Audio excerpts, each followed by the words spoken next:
Okay, it's time for my weekly video. The Antarctica project, from what I understand, is going fairly well, and I believe most of the Earth has been evacuated into Antarctica. A lot of it's top secret, and I cannot really discuss it from what I understand. So I'm going to be moving on to another topic. I am still working on Gail the Complete series. That is, when I do not work on it, my Gail shield gets weak. I know that the area where I live in northern Alabama is under the Gail shield, so this area has not been evacuated. I can tell from looking out my window.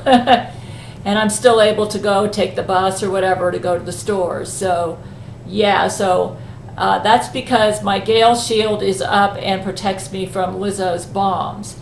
And one of the Gail shield stays strong when I do the Gail commandments. One of them is to make a weekly YouTube video.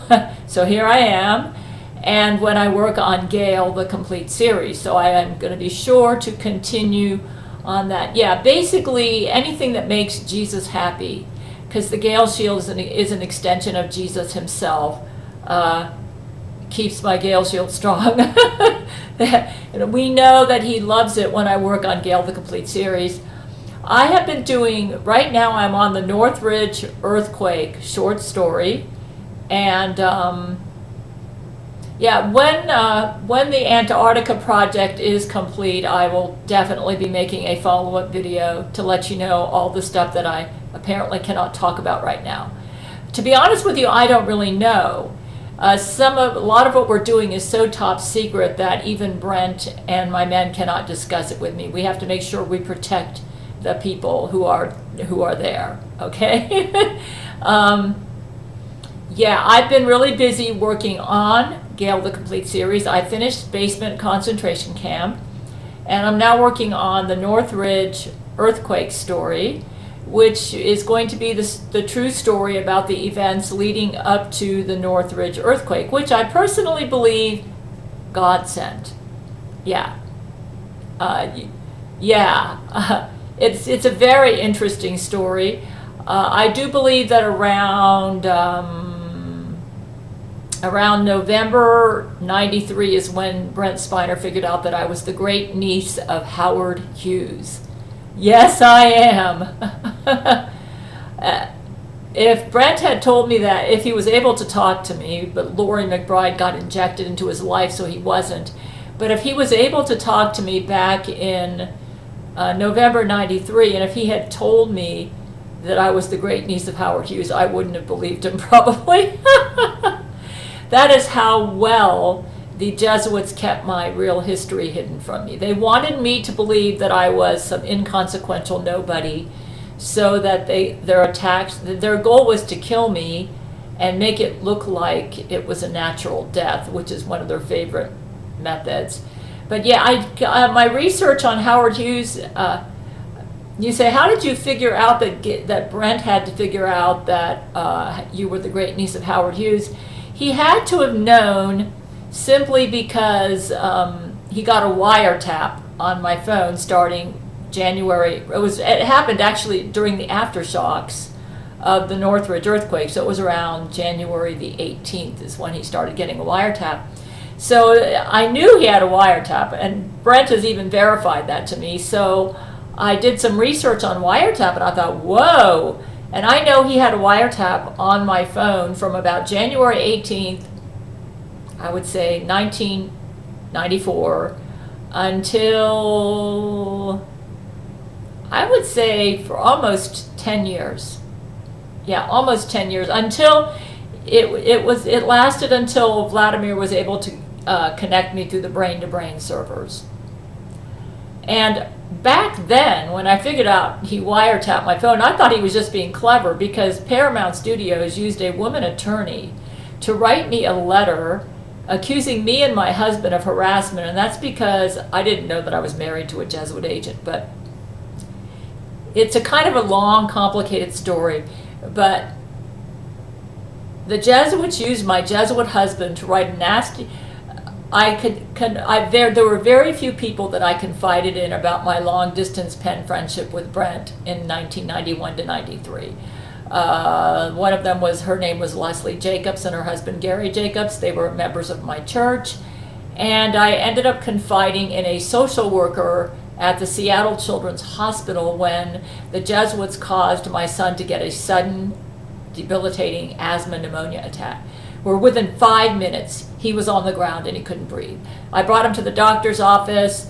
They said, "Why did you bring him to us? He needed an ambulance." And the Jesuits were able to use this as an excuse to get me to go see a social worker because they felt like I didn't handle my son's illness appropriately.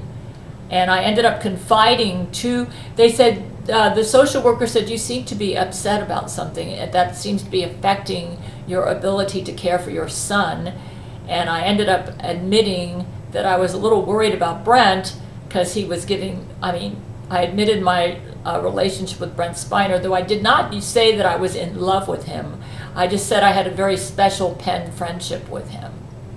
But what ended up happening was that, and I made him promise that he would be confidential and not talk about this anywhere in order to tell him.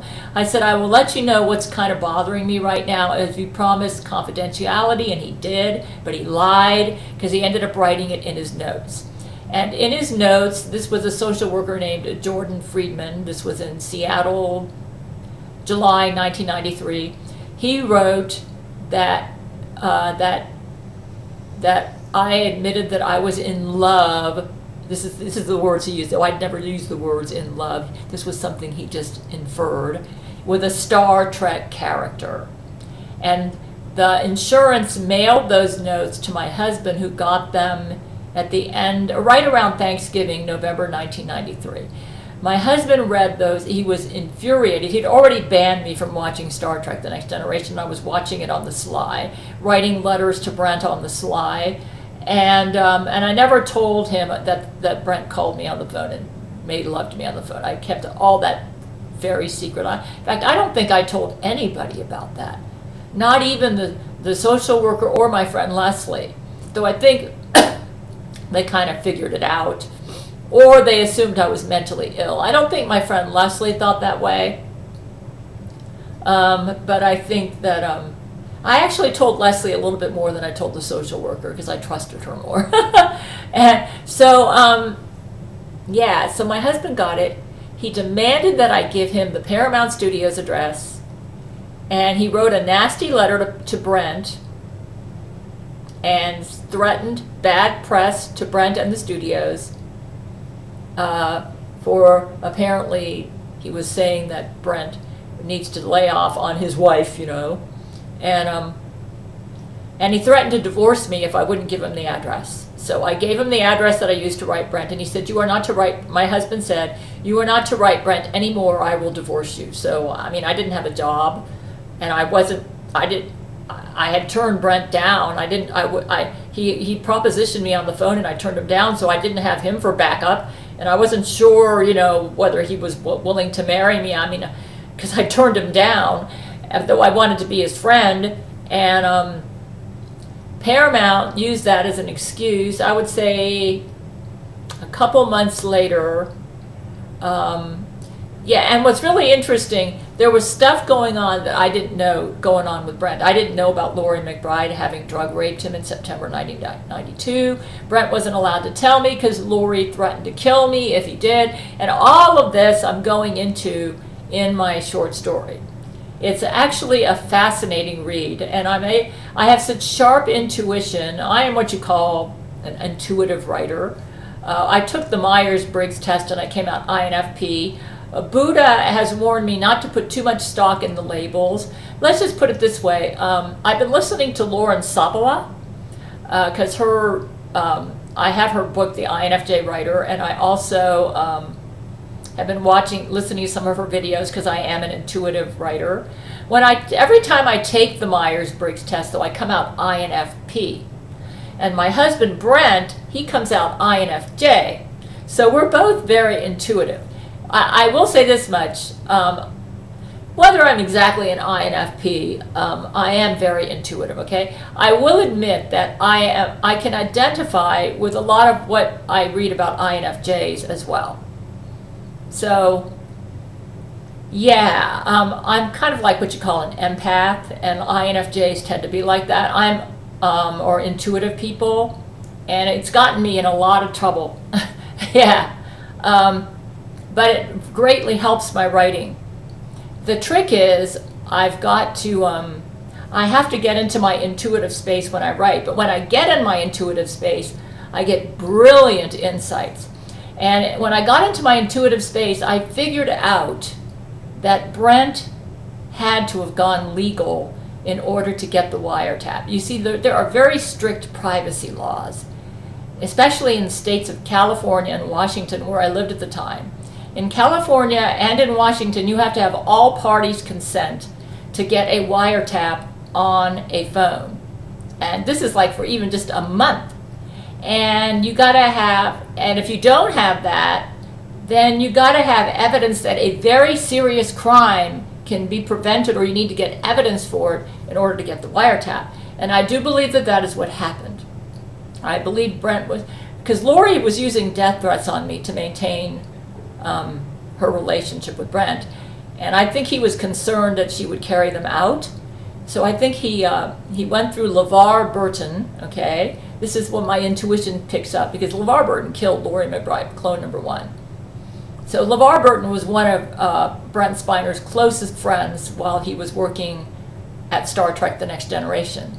And LeVar Burton apparently hitched him up with Terrence Jenkins, who ended up being the black judge in the infamous Quebec trial in 2011. At that time, Terrence Jenkins would have been about 34. But he's like 3 years younger than me. So he would have been in his young 30s, fresh out of Harvard Law School. And I think he was working in the background, advising LeVar Burton on how to advise Brent. And he was actually the attorney who was helping Brent deal with this Paramount executive who was a Yale-trained lawyer. The Jesuits planned this all in advance. So I'm bringing this all out in my story. So he was able to get a wiretap on my phone that lasted for almost 10 years because we had a brilliant legal team on Brent's side. And they were able to apparently work with the then California Attorney General to get an order for a wiretap on my phone to protect me. And I believe they actually hit the Paramount executive with a charge of anti-Semitism conspiracy, because they figured out that I was the great niece of Howard Hughes, and that Howard Hughes, myself, and Brent were all Jewish. You say, yeah, I'm figuring out all with my intuition. You say, how did you figure? Howard Hughes is not known to be Jewish. He was Jewish. According to Orthodox Judaism, he would qualify as a Jew because his mother was Jewish. You might say, how could you be the great niece of Howard Hughes? Well, there's a lot of circumstantial and actually direct evidence for this. Howard Hughes was behind the movie The Carpetbaggers, which had a Jonas Chord character patterned after him. This isn't the only evidence, but this is some of it, okay? He apparently knew that his mother was an Orthodox Jew. You might say, well, that's not who. Well, the Jesuits have covered up all the history on Howard Hughes because they murdered Howard Hughes. They fed him brain control drugs that made him go crazy. And yeah, I believe this was all part of the charges that Brent's legal team was bringing against Paramount so he could protect me, so he could have a wiretap on my phone, because Paramount was able to cut off my letters to him. And then I think they were planning on killing me secretly, working through their Jesuit agents inside of Paramount to try to kill me, and where Brent wouldn't be able to protect me. If it wasn't for Brent Spiner in my life, I'd be dead. The Jesuits would have killed me. They would have used a combination of my Jesuit agent husband at the time and Lori McBride and the Jesuits at Paramount. And their goal, oh yeah, it would have been, Brent is very resourceful. So yeah, I'm going into all of this. I do believe, though, even though everybody's hiding out in Antarctica, they're still operating a lot of things. They're still able to get on the internet. she's using allergens, probably her wave technology. But yeah, the evidence. My grandfather's name was Robert J. Chord. He was the genetic brother, this is paternal grandfather, genetic brother of Howard Hughes. And what happened with Howard Hughes was he had an Orthodox Jewish mother who was from a devout Orthodox Jewish family. This is like turn of the century. And she was involved in an affair with Howard Hughes Sr., who was the father to my paternal grandfather and to Howard Hughes. And the family was outraged by this because he was a Gentile. Okay, and it was out of wedlock too. Okay, they weren't married. It was an extramarital or it's outrageous to Orthodox Judaism that this happened. Okay, so they basically disowned their daughter. They said, you have disgraced our Orthodox Jewish family. You're involved with this Gentile. So they struck a deal with Howard Hughes Sr.'s family because she had 2 babies out of wedlock as a result of this affair. My paternal grandfather and Howard Hughes. Apparently, there was a Gentile woman who was willing to marry Howard Hughes Sr. and adopt one of the babies, which would have been Howard Hughes, and claim it as her own. Okay? And so Howard Hughes was raised by a Gentile family, even though his real genetic mother was an Orthodox Jewish woman. Her name was, she certainly didn't look like she could be the mother of Howard Hughes. Yeah.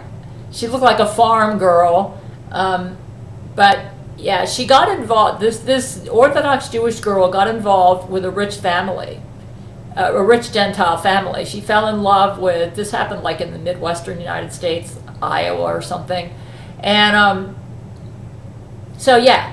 Now you say, what happened to the real mother? They had 2 arranged marriages. One arranged marriage was for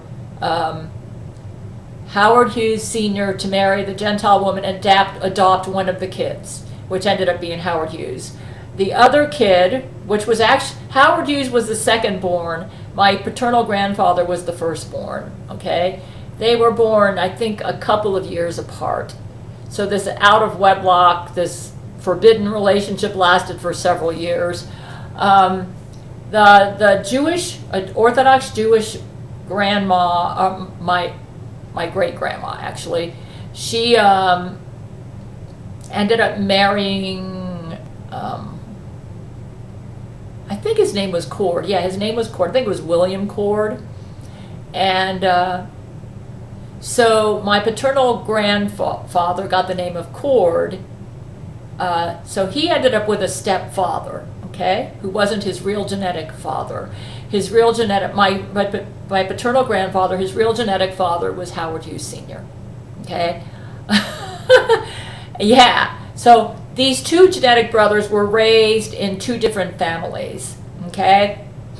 Howard Hughes was raised by his rich dad, who married a Gentile stepmother, and my paternal grandfather, Howard Hughes' genetic brother, was raised by his real mother and a Gentile stepdad named Chord. Okay? And what happened was, they knew, apparently the 2 brothers knew about each other, but they just kept it really low key because it was part of the deal made between the families to keep hush-hush this scandal.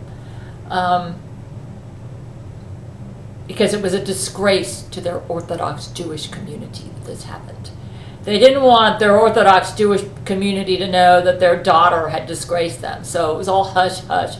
I think they were paid large amounts of money to keep it quiet. Yeah, I don't know. I'm not sure exactly I'm not sure how it meant, but they did a pretty good job of keeping it hush-hush. That's why you're only finding out about this from me. Even my paternal grandfather, though he hinted to me about it one time, When I was a young lady and when he was alive, and I visited him during my early college days, I was dating a Jewish guy, and I had a real thing for him. And I was getting into Judaism because of that. And my grandfather, I remember him coming up to me and whispering, telling me, "You have Jewish ancestry, Gail." He told me that. So he knew. He knew. Now what's really interesting, but that's all he told me. He wouldn't tell me anymore. That's all he told me. He was very protective of his mother. Yeah. What's really interesting, that would have been like 1976 when he told me that. What's really interesting, he died, I'd say about a couple years later. Howard Hughes died in around 1976. I think he was around 70. Right before Howard Hughes died, Howard Hughes had a reputation of getting involved with the government. He would pay him off big money to be like a lobbyist to further his interests in the airline industry and wherever, you know. But one interest that he had that the world didn't know about was he was interested in Israel, because he considered himself secretly a Jew because of his mother. He apparently knew that he was being raised by a stepmother, okay? So during the 1973 Yom Kippur War, okay,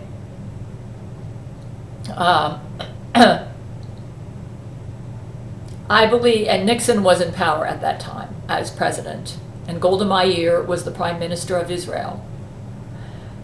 Israel was fighting for their life in the 1973 Yom Kippur War. They were surrounded by enemies on all sides. Okay? Now you got to understand, my King David genes come from the Howard Hughes side of my family. Howard Hughes had King David genes. So you better believe it, with his King David genes and with my paternal grandfather's King David genes, these two genetic Jewish brothers would have been very concerned about what was happening to Israel at this time. Anyone with King David genes would be concerned about what was happening to Israel in 1973. Howard Hughes was aware that Israel was fighting for their life. In 1973, in that Yom Kippur War, the Arabs around them were still furious about the partition, that Israel got their land, you know, and they wanted to wipe the Jewish nation off the map. And they all ganged up. Israel was greatly outnumbered. It was a surprise attack on their most sacred holiday, you know, Yom Kippur, and the high holidays. I did a lot of research on this for my novel, The Silver Skies. Even though I wasn't raised Jewish, I'm actually literally half King David. So I can understand, my intuition is telling me that with Howard Hughes having the King David genes and my paternal grandfather having the King David genes, that he would get involved in this. I think Howard Hughes at that time was feeling pain for his mother, his Jewish mother. You got to understand, Howard Hughes was alive at the time when the Nazi Holocaust took place. I'm sure his heart was in so much pain when he found out what happened to his own people in the Nazi Holocaust. It must have just broken his heart, but he had to keep it quiet because he couldn't let people know that he was Jewish. Okay? He basically was. He had a Jewish mother. But I think during the Yom Kippur War, Howard Hughes just couldn't take it. I believe, this is what my intuition picked up, and I believe I'm right. He sent a big sum of money to then President Nixon.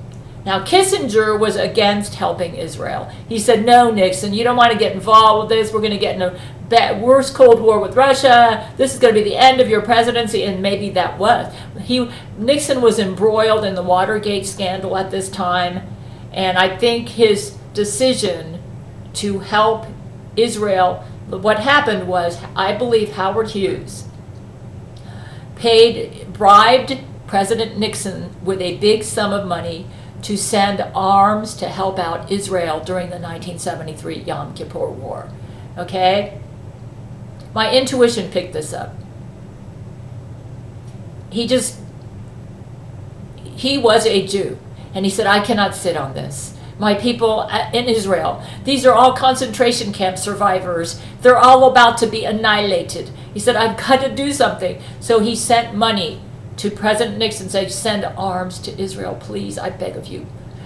This is money that I've sent. You don't even have to pay for this out of the U.S. Treasury. This is my money. And I do believe that much of Howard Hughes' money went. So President Nixon, against the advice of Henry Kissinger, sent arms to Israel, and he saved their life. They were about to be wiped off the map. That's how bad that war, they were greatly outnumbered. Yeah, Israel fought valiantly, and they retained their country. They were about to be wiped off the map. Howard Hughes, working with President Nixon, I have actually read some memoirs by Israelis who have written about the Yom Kippur War, and they say that President Nixon's actions to send arms to Israel literally saved their butt. Yeah. Okay, now I do believe the Jesuits were behind the Yom Kippur War. They are anti-Semitic. They were behind the Nazi Holocaust, and so they... at that point, they said, okay, Howard Hughes is a dead man. We know what he did. He died within 3 years. And they said, because Nixon listened to him, Nixon's a goner, that was the same month where Nixon was impeached. Yeah. Yeah, he was a goner too. Yep. You might say, how do you feel about Watergate? You know, I think every president is guilty of the sins of Watergate. You say, what is that? Basically, he got in trouble for snooping illegally on the head of the Democratic National Committee, and it's supposedly getting illegally elected, you know. Yeah, but I think the Jesuits basically control, until me and Brent came on the scene, they basically control who's the U.S. president. Yeah, they've been doing that probably for the past 100 years in United States history. Yeah. It's really bad right now. Yeah, so anyways, yeah. So anyways, to make a long story short, that's how Brent figured out why he had Lori McBride in his life and he couldn't get rid of her. So starting from, according to my story, and that's how he was able to get a wiretap, because the California Attorney General in 1993 had connections with then alive President Nixon, because his father was President Nixon's personal physician, and he was the Attorney General. So they were able to, my intuition deduced that because of all these connections, Brent's attorney, who was Terrance Jenkins, was able to get an order from the then California Attorney General to get a wiretap on my phone to protect me, the great niece of Howard Hughes. And that's why he was able to get a 10-year wiretap. So basically, you might say, well, then it sounds like you won your case. Oh, Jesuits are very resourceful. They are sly fanatics who do not retreat before anything. As well said by Edmund Paris, who wrote Secret History of the Jesuits from Chick Publications. Yeah. Believe me, you're going to have to read my complete short stories to learn all the things they did. They never give up.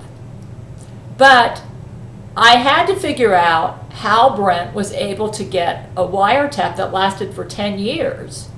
Because normally you can't do that. He had to get a legal order from a judge to carry that out.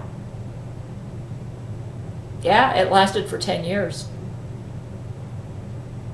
So I'll be going into, my short story will be going into a lot more detail about how he was able to get that legal order. If you can watch Gail the Complete Series on 00 on cable, though, and through my website. They air it right after I start writing it. So I'm going to be working some more on Gail the Complete Series. But my research and my intuition are coming up with some fascinating conclusions. You might say, did Brent know about your King David genes? I don't think he figured that out till we got the brain-to-brain communications, till Vladimir Putin came into my life, because then we worked with the Russian scientists, and they were able to figure out that I had King David genes.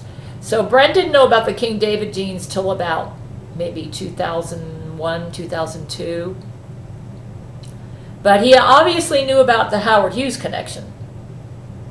And it was causing things to make a lot of sense for him. But Lori McBride at this point had been injected into his life by the Jesuits, and he wasn't able to get rid of her.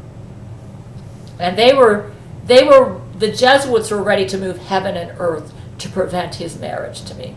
They knew that I wanted to marry him, even though I was already married to their agent, and that he wanted to marry me, and they were ready to move heaven and earth to prevent that. Anyways, I had to make my YouTube video, so I'm kind of sharing with you some of the fascinating research, and I am going forward with Gail, the complete series, using intuitive writing skills, because that's how I do my writing. So let me just go ahead and post my my YouTube video for this week. Yeah, let's see, where am I? I always have trouble getting out of here. She does weird stuff with my computers. It would be worse if I was on Windows, I can tell you. It would be worse if I was on Windows. Okay, let me get...